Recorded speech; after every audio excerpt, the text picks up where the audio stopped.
तो today's topic is deduction under section 80C। तो जितनी भी हमारी डिडक्शंस हैं जो हम अभी तक दे रहे हैं, आप जानते हैं कि जितनी भी हमारी ये डिडक्शंस हैं, they are to be taken after we calculate GTI। It is very important chapter as far as semester 6 is concern.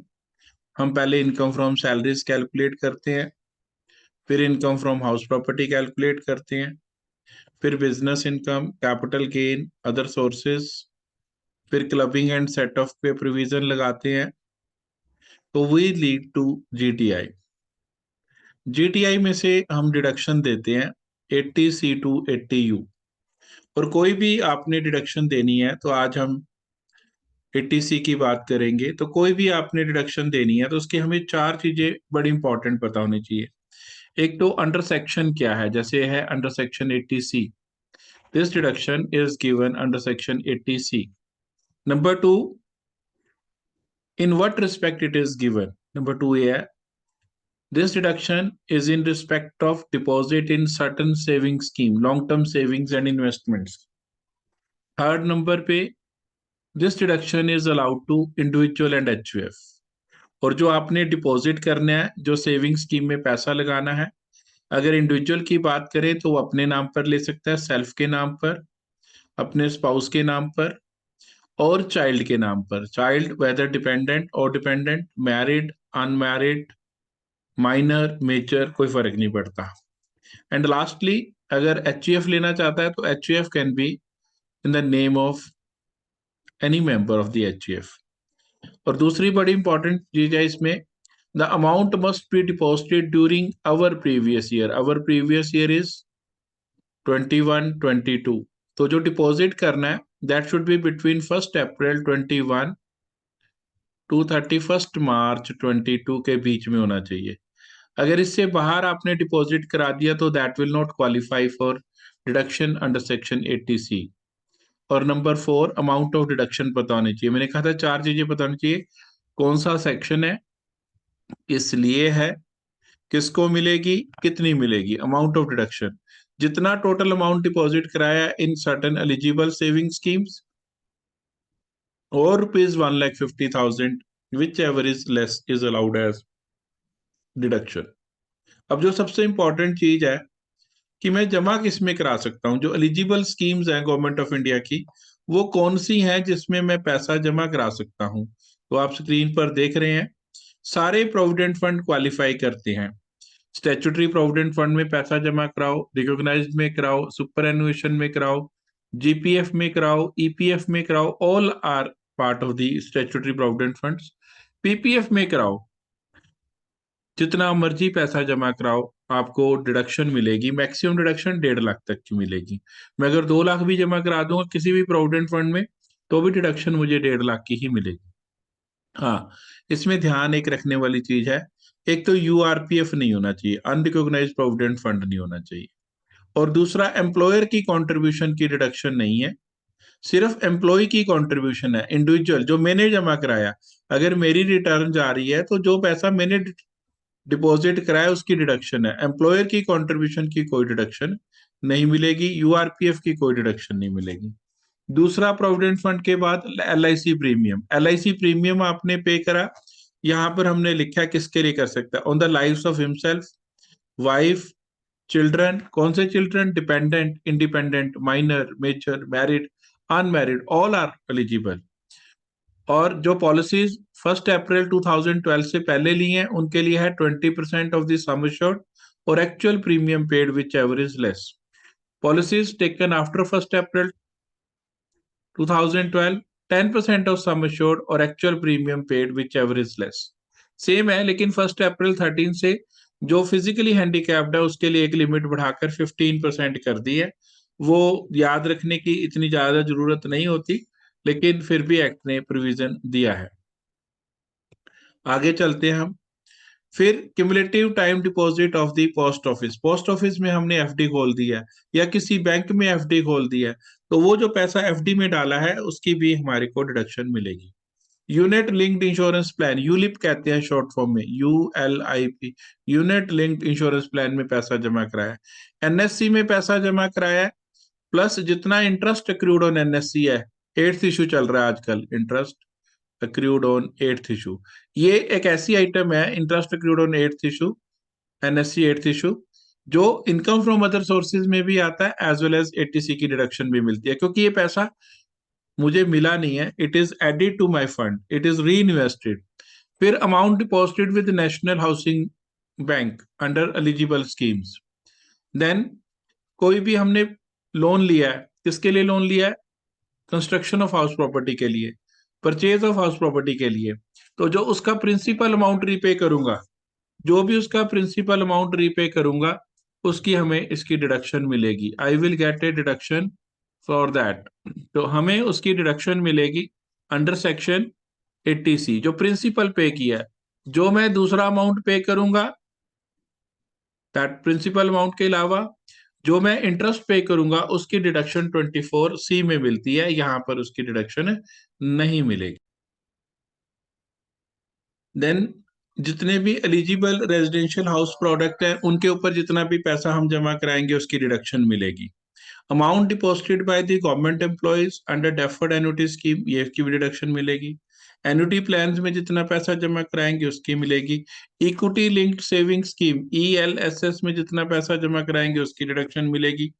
Rebate for tuition fees, जो हम ट्यूशन फी पे करेंगे 2 बच्चों की, चिल्ड्रन के लिए, उसकी भी हमें टोटल डिडक्शन मिलेगी।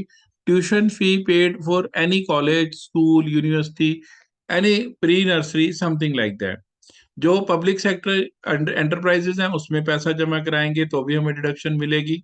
और भी डिडक्शन है, fix deposit with scheduled bank या पोस्ट ऑफिस कराएंगे, नाबार्ड के बॉन्ड्स में पैसा जमा कराएंगे, amount deposited under senior citizen saving scheme में कराएंगे, सुकन्या समृद्धि योजना में कराएंगे, या अटल पेंशन योजना में कराएंगे, APY में।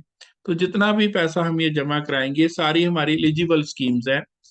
जितना टोटल इसमें पैसा जमा किया, दैट अमाउंट, और rupees 1,50,000 whichever is lower. तो जितना पैसे, सारी एलिजिबल स्कीम्स हमने डिस्कस करी है 80C में, सारी एलिजिबल स्कीम्स में जितना पैसा जमा कराया वो, और 1,50,000 whichever is less is deductible under section 80C। तो 80C में हमें टोटल जो डिडक्शन का अमाउंट है, दैट इज 1,50,000 है, जो हमने सबसे पहले पढ़ा था, ये वाला, the amount of deposit in certain eligible saving schemes, और रुपीज 1,50,000। ये जो हमने डिस्कस करी, जनरली क्वेश्चन में यही आती हैं, और चीजें हमारी नहीं आती हैं, तो हम इसी के ऊपर बेस्ड एक क्वेश्चन करते हैं। This is question number 16। तो जब हम ये क्वेश्चन नंबर 16 करते हैं, तो व्हाट वी सी कि कंट्रीब्यूशन कितनी है। The company also maintains a recognised provident fund to which Mr. AB contributes 6,000 per month and company contributes equal amount। जो कंपनी की कंट्रीब्यूशन है वो नहीं लेनी, एम्प्लॉयर की कंट्रीब्यूशन नहीं लेनी, एम्प्लॉय की कंट्रीब्यूशन। तो 6,000 इंटू 12, 72,000 ये RPF में जमा कराया, 72,000 amount deposited by employ in RPF। ये रेंटल इनकम आ गई, ये बैंक इंटरेस्ट आ गया। इंश्योरेंस प्रीमियम पे करा 16,000, लिखा नहीं कब पॉलिसी ली, तो हमने ये ऐड कर देना है। 16,000 रुपए ये principal LIC premium paid, LIC premium paid, तो total 88,000 deduction under section 80C आएगी। तो 80C की अगर हमें कोई डिडक्शन पूछे, तो हम जो एलिजिबल स्कीम्स हमने अभी डिस्कस की, वो अभी देखें हम, ये आ गया। On contribution to RPF 72,000, LIC on his own name 16,000। तो ये हमने ये ऐसे कर लेना। कोई भी क्वेश्चन है 80C की डिडक्शन देनी है, you can do it, you can calculate amount under section 80C। now we will see this question, this is from salaries, जो हमने पढ़ा सैलरी वाला चैप्टर, उसमें था। ऑन कंट्रीब्यूशन टू RPF ये रही 38,000, ये लिख ली। देन एम्प्लॉयर की कंट्रीब्यूशन नहीं लेंगे, इंटरेस्ट क्रेडिटेड टू RPF भी इसमें नहीं आता 80C में।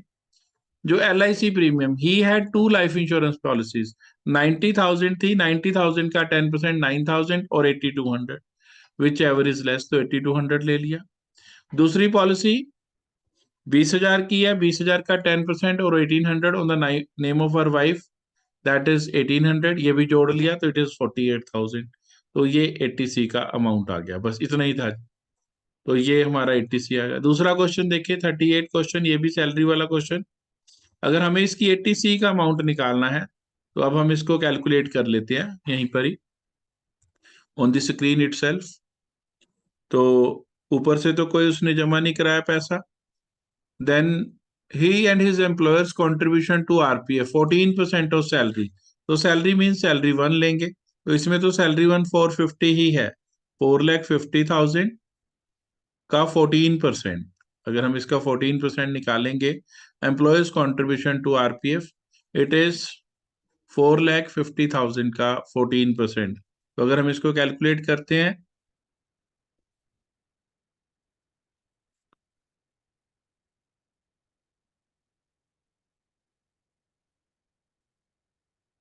63,000,